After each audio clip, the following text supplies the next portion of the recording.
Hello students, how are you all? Welcome again to Jagat Sir Physics class, and we always say the finest and easiest way we provide to students so that they can learn the physics, they can deal with the concepts of physics in very easy manner and they start loving with physics. ठीक है, हमारी कोशिश यही रहती है students बच्चा party कि आप जितने भी कॉन्सेप्ट हमारे यहाँ से सीख के जाएं वो कॉन्सेप्ट आपके टेक्स्ट में।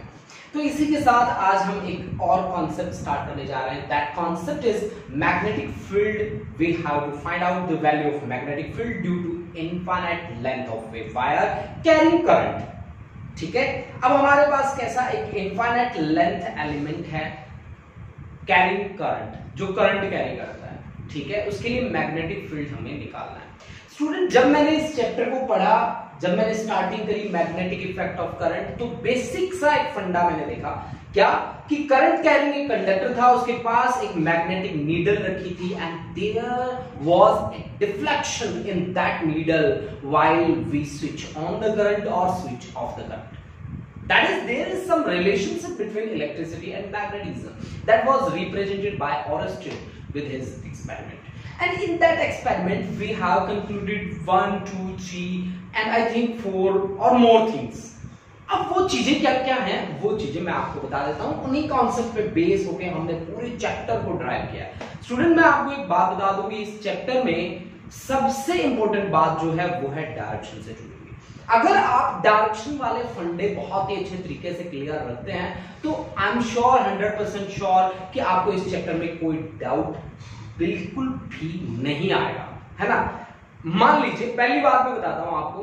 पहली बात मैंने क्या देखी, मेरे पास ये एक स्ट्रेट कंडक्टर है और इसमें current, right hand thumb rule का यूज करने वाला हूं मैं।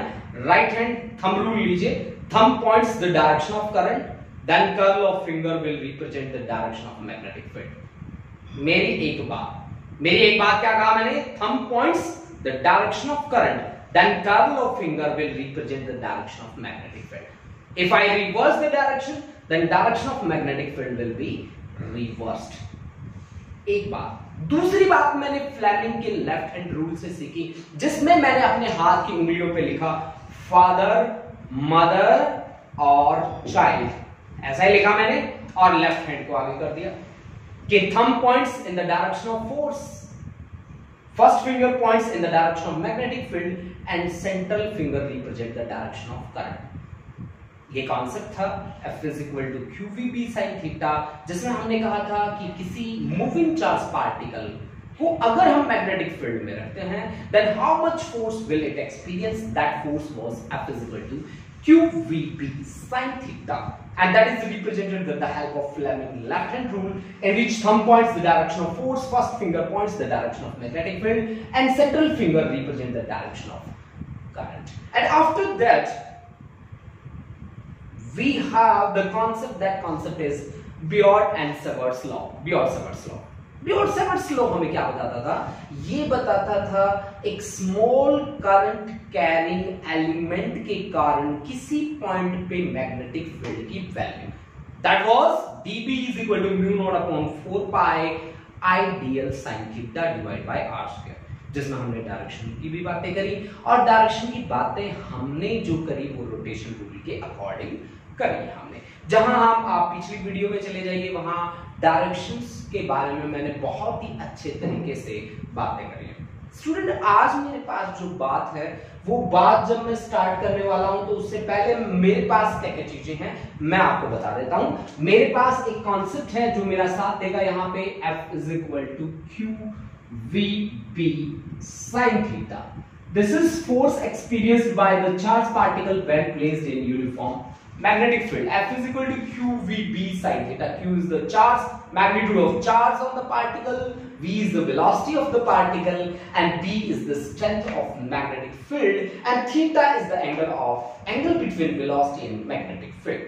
Okay guys, आप इसको ऐसे भी लिख सकते हैं that F vector is equal to QV vector cross product with B vector, और इसी की क्रॉस प्रोडक्ट ने हमें ये बात बताई कि direction of force will be perpendicular to plane containing V and B।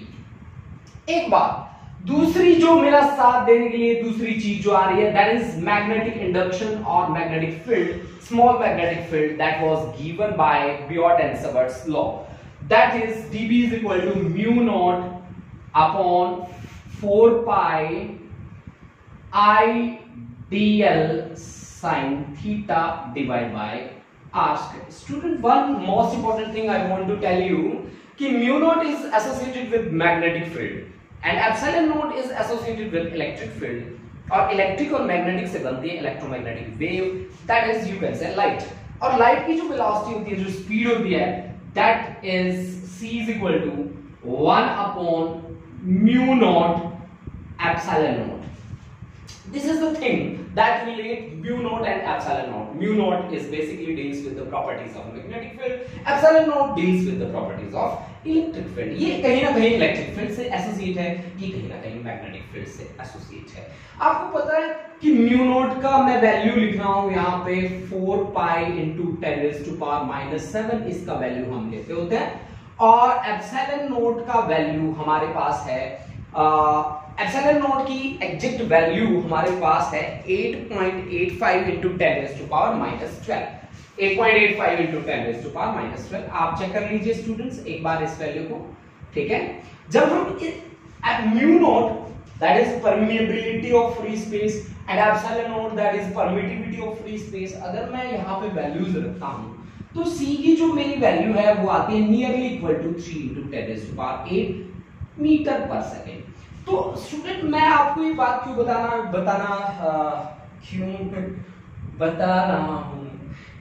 रहा हूँ क्योंकि मैं आपको इस बात से जानकारी देना चाहता हूं कि म्यू नॉट और एप्सिलॉन नॉट कहीं ना कहीं एक दूसरे से जुड़े हैं, और वो जुड़ने वाली जो बात है वो इलेक्ट्रोमैग्नेटिक वेव है। वो भी आपके पास एक चैप्टर आएगा पूरा का पूरा जहां आप इन बातों को सीखोगे, ठीक है। चलो मैं रब कर देता हूं अपनी जानकारी के लिए, आप इसे नोट कर सकते हैं। हमारा जो आज का मेन मुद्दा जो है ना, वो मुद्दा कुछ और है। वो मुद्दा क्या है? मैग्नेटिक फील्ड मुझे निकालना है। मेरे पास हैं दो लोग जो मेरी हेल्प करने के लिए आगे आएंगे, जिनका नाम है, एक का F = QVP sin थीटा और दूसरे का नाम है बायो-सैवर्ट्स लॉ dB, जो हमें स्मॉल मैग्नेटिक फील्ड की वैल्यू प्रोवाइड करता है। दो चीजें हैं मेरे पास आज, ठीक है, उनसे लड़ाई लड़नी है मेरे को। अब देखो, magnetic field due to infinite law. भाई इनफाइनाइट लॉ बात क्यों कर रहे हैं? क्योंकि मेरे को एक स्मॉल सेगमेंट के साथ डील करना है ना, ठीक है। और यहाँ पे जो x जो डिस्टेंस है ना, इसकी लेंथ की कंपैरिजन में बड़ा कम रहेगा भाई। सीधी सी बात मैं आपको बता दूं, ठीक है, ज्यादा पंगे में नहीं पड़ना। मेरे पास एक लेंथ एलिमेंट है xy carrying a current is equal to I, इसमें से करंट फ्लो कर रहा है I, ठीक है। और मुझे किसी पॉइंट P पे जाके मैग्नेटिक फील्ड निकालना है। सबसे पहले डायरेक्शन देख लो भाई। डायरेक्शन आप कहते हो कि करंट ऐसे फ्लो कर रहा है, तो कर्ल ऑफ फिंगर अंदर की तरफ जा रही है, अंदर की तरफ जा रही है। मैं एक पेज पढ़ा था मेरे पास, शायद पढ़ा है क्या? हाँ पढ़ा है। मैं आपको दिखाता हूं। अगर ये पेंच, इसको ध्यान से देखो आप, इस पेंच को अगर ये आपकी तरफ आए तो इसका एंड कैसा है? नुकीला है ना। मतलब अगर ये बाहर की तरफ आए तो ये पॉइंटेड एंड में आएगा, अगर अंदर की तरफ इसे भेजना हो तो ये कैसा रहता है? देख लो, इसको क्रॉस रहता है ना। तो अब आपने मेरे को क्या कहा कि ऐसे करंट फ्लो कर रहा है तो मैग्नेटिक फील्ड अंदर की तरफ, कर्ल ऑफ फिंगर कहां जा रहा है? अंदर की तरफ, तो मैग्नेटिक फील्ड की डायरेक्शन अंदर की तरफ, इनवर्ट्स। अच्छा, तो इनवर्ट्स को कैसे रिप्रेजेंट करेंगे? अभी अभी तो मैंने आपको दिखाया है, वो स्क्रू ऐसे है ना, उसके ऊपर क्रॉस लगा हुआ। This is the direction of magnetic field dB। अब भाई मैं dB क्यों लिख रहा हूं? पूरे एलिमेंट के कारण तो B निकाला ना। मेरे पास पूरे एलिमेंट के कारण मैग्नेटिक फील्ड निकालने वाला कोई फॉर्मूला नहीं है। मेरे पास जो फॉर्मूला है वो कहता है स्मॉल मैग्नेटिक इंडक्शन निकालो, और स्मॉल मैग्नेटिक इंडक्शन के लिए एक स्मॉल लेंथ एलिमेंट मुझे मानना पड़ेगा। ये मैंने एक स्मॉल लेंथ एलिमेंट मान लिया, dl। This is ideal small current carrying length. And let us consider this dl lies at a distance r from here, this point I have considered a and this is 90। मतलब यहां से जो straight distance है इस point P का perpendicular distance, वो मैंने कितना माना है? x मान रखा है, ठीक है। और डीएल और आर के बीच एंगल आप कितना मानते होते हो? हमेशा से जब से आपने स्टार्टिंग करी है इस वाले चैप्टर की, डीएल और आर के बीच आपने एंगल माना है क्या? थीटा। तो मैं भी मान लेता हूं क्या? थीटा। और small current carrying length element के कारण, आइडियल के कारण, according to Biot Savart's law, magnetic induction कितना होगा?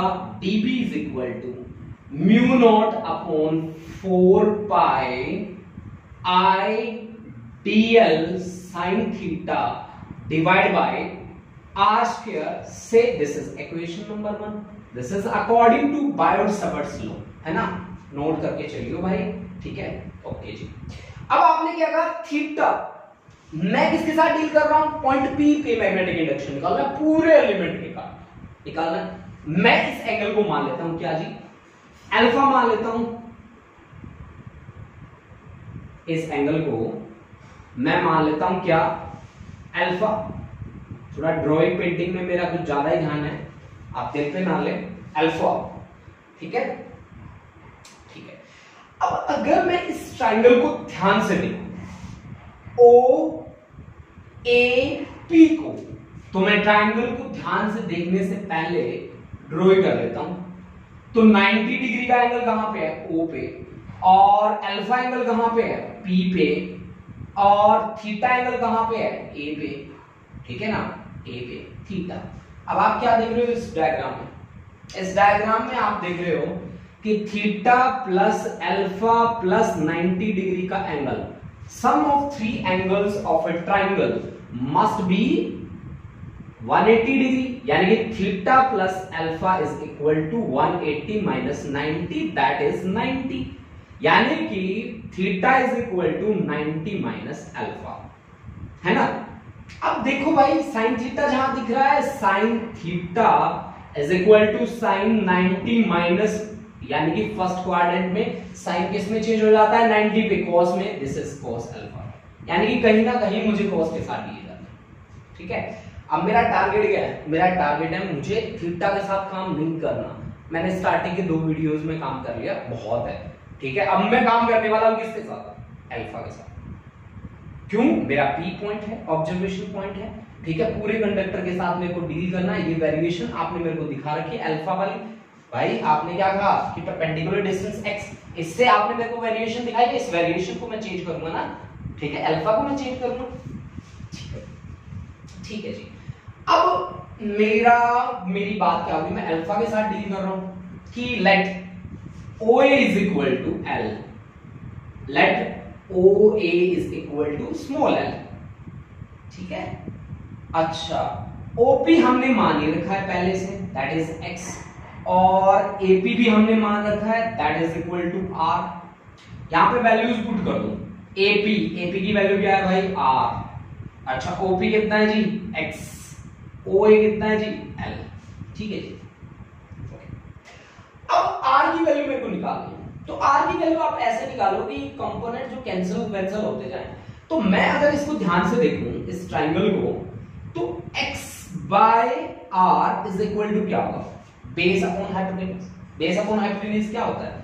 Base cos alpha. तो x is equal to r cos alpha, तो r is equal to x upon cos alpha. तो x क्या, cos का उल्टा क्या होता है? Secant alpha. तो r is equal to x secant alpha, यानी कि r की वैल्यू भी मेरे पास आ गई, साइन थीटा की वैल्यू भी मेरे पास आ गई। अब बात किसकी बचती है? केवल dl की। कहां से निकालूं? इसी से। तो आप देखो इस ट्राइंगल में L by x, perpendicular upon base. Perpendicular upon base क्या होता है? tan होता है, तो tan अल्फा। तो L is equal to x tan alpha. Derivative ले लीजिए इसका, dl is equal to x secant square alpha और d अल्फा, यानी कि अब आपके पास वैल्यूज का लग गया भंडार। इनको नाम दे दीजिए ताकि आप पजल ना हो। इक्वेशन नंबर 2, इक्वेशन नंबर 3 और इक्वेशन नंबर 4। अब 2, 3 और 4 की वैल्यूज को पुट कर दीजिए 1 में। यहां से अच्छा जी, ये वाली वैल्यू और ये वाली वैल्यू सभी को पुट कीजिए, पुट इन 1 में पुट कीजिए जी। 1 में पुट करते ही आपके पास क्या बनेगा, चलो बना लेते हैं कि dB is equal to mu naught upon 4 pi I dl की वैल्यू बोलो भाई जो फटाफट।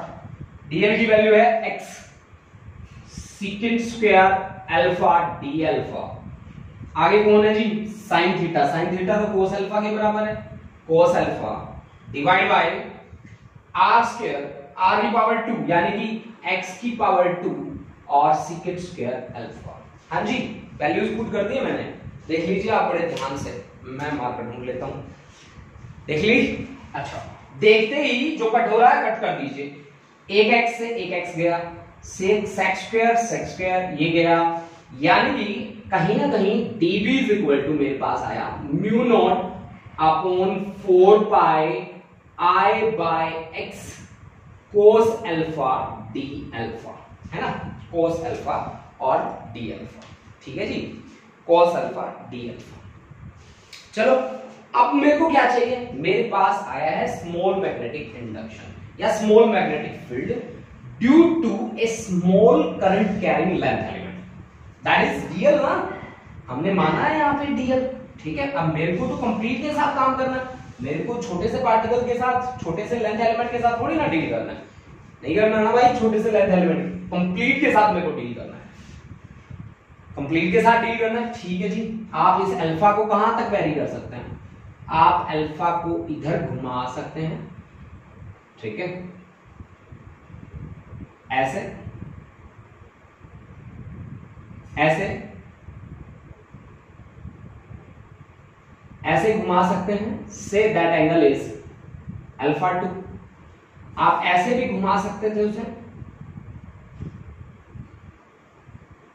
है ना, say that angle complete angle is alpha 1, है ना, ठीक है जी। तो आपको निकालना है कंप्लीट मैग्नेटिक फील्ड, आपको क्या करना पड़ेगा, इंटीग्रेशन। इंटीग्रेशन के लिए आपको क्या करना पड़ेगा, मेरे को लिमिट बतानी पड़ेगी, तभी जाके ये बात पॉसिबल होगी, अदरवाइज फिर पॉसिबल ही नहीं रहेगा ये बात। I बाय x और cos अल्फा d अल्फा। अब बताइए आप वेरिएशन, मुझे कहां से कहां तक जाना है, x से y जाना है ना, ऐसे जाना है। आप अल्फा 1 कहां घूम रहा है, मेरे से उल्टा चल रहा है यार, माइनस ले लो अल्फा 1 को, और y तक जाते जाते अल्फा 2 कैसे है, प्लस अल्फा 2, है ना। अब देखो बच्चों, आपके पास किसी विद रिस्पेक्ट काम हो रहा है, with respect to alpha, alpha alpha वाली टर्म को अंदर रखो, बाकी सारी टर्म्स बाहर। म्यू नॉट अपॉन 4 पाई बाहर, I बाय x बाहर, इंटीग्रेशन में कौन, cos alpha d alpha. Bio वाले बच्चों के लिए बड़ी दिक्कत होती है भाई, जिनके पास बायोलॉजी है, नीट वाले बच्चे हैं, बड़ा रो रो के करते होते हैं, बट डोंट वरी, आप अगर मेरे साथ कर रहे हैं 100% श्योर है, बड़ा इजी बनने वाला है, ठीक है। माइनस अल्फा 1 से लेकर प्लस अल्फा 2 तक। देखो भाई बायो वालों ध्यान रखना कि को का ना डेरिवेटिव नेगेटिव होता है, तो इंटीग्रेशन उसका हमेशा पॉजिटिव होगा, को का डेरिवेटिव नेगेटिव होता है, इस बात को याद करके सारे काम कर दो। जैसे को का डेरिवेटिव नेगेटिव होता है तो इंटीग्रेशन उसका क्या होगा, पॉजिटिव, है ना। तो b is equal to mu naught upon 4 pi, ठीक है, I बाय x, को का डेरिवेटिव नेगेटिव होता है तो इंटीग्रेशन पॉजिटिव होगा, sine alpha, cos alpha d alpha का साइन अल्फा, लिमिट्स हैं हमारी minus alpha 1 to plus alpha 2, यानी कि magnetic field due to a straight conductor of infinite length carrying current is equal to I is equal to mu naught upon 4 pi, क्या आया, I by x। Limit put करने का तरीका होता है upper limit minus lower limit minus alpha 1। तो ये आपके पास मैग्नेटिक फील्ड हमारा बना क्या, mu naught upon 4 pi I by x, क्या, sine alpha 2 plus sine alpha 1, sine alpha 2 plus sine alpha 1. This is the final result, students. Student, take a screenshot. After that, we will move to the next. हाँ जी students, अगर आपने एक screenshot ले लिया हो तो अब बात आती है कि ये फाइनल रिजल्ट हमारा बन चुका है। फाइनल रिजल्ट हमारे पास आ चुका है, बट प्रॉब्लम क्या है? प्रॉब्लम बहुत सारी आ जाती है हमारे सामने। कुछ एक इसके स्पेशल केस मैं आपको कराने वाला हूं जिनको देख के आप सोचेंगे कि यार ऐसा भी हो सकता था क्या। तो चलो वो पहले वो बातें करते हैं, ठीक है। तो मेरा फाइनल रिजल्ट मैं रख रहा हूं केवल यहाँ पे, उसके बाद बाकी जो चीजें हैं वो सारी मैं रब करने वाला हूं, ठीक है। देखिए अब देखो, बात है कुछ ऐसी कि अगर इसकी लेंथ हो जाए इनफाइनाइट, हमारे पास ये जो स्ट्रेट कंडक्टर है ऐसा, इसकी लेंथ हो गई यहां से लेकर यहां तक, बहुत ज्यादा हमने इसकी लेंथ को रखा और पॉइंट को मैंने क्लोज कर दिया। मान लीजिए कि यहां पे बैठ गया मैं, P है ना, बिल्कुल क्लोज हो गया। तो अब देखिए मेरे जब एंड पॉइंट के साथ में मिलने जा रहा हूं तो ये जो एंगल है मेरा, ये जो एंगल है that is alpha 1, I have taken alpha 2 side, alpha 2 is nearly equal to 90 degree और ये भी ऐसा ही हो जाता है, ठीक है ना। तो alpha 1 is also nearly equal to 90 degree, यानी कि if conductor is of infinite length, if conductor is of infinite length, अगर कंडक्टर इनफाइनाइट लेंथ का है and P, that is observation point, lies in the middle और वो middle में लाई करता है, then alpha 1 is nearly equal to alpha 2 is nearly equal to कितना, 90 degree, है ना। अगर मैं sin 90 प्लस sin 90 देखूं क्या आएगा, 2, यानी कि B is equal to mu naught upon 4 pi I by x sin alpha 2 की वैल्यू 90 प्लस alpha 1 की वैल्यू भी 90, sin 90 की वैल्यू होती है 1 plus 1, that is mu naught upon 4 pi 2i by x, है ना। स्टूडेंट मैं आपको एक बात स्पेशली बताना चाहता हूं, क्योंकि न्यूमेरिकल के साथ जब आप डील करोगे तो आपके सामने बड़े चैलेंजेस आते हैं। सबसे बड़ी बात ये है कि ये x वाला डिस्टेंस आपको पता होना चाहिए, that's the perpendicular distance from the wire, this thing you have to keep in mind. अगर इनफाइनाइट लेंथ का वायर है, इनफाइनाइट लेंथ उसकी दे रखी है, तो आप डायरेक्ट वैल्यू यूज कर सकते हैं, that is magnetic field due to infinite length of wire, that is mu naught upon 4 pi 2i by x। अब एक बात और भी हो सकती है, आप सोच रहे होंगे लगातार होती जा रही है बातें ना, होता रहता है यार, बड़े बड़े शहरों में ना छोटी छोटी बातें होती रहती है भाई, ठीक है, होती रहती है ना। अब यहां पे मान लीजिए आप इस एंड पे बैठे हैं, यहां पे ये आपका पॉइंट P है। अब ये देखिए ये आपका लगभग 90 है, यानी कि केवल alpha 2 आपका 90 डिग्री है, that is observation point lies close to one end, है ना। if P lies close to one end,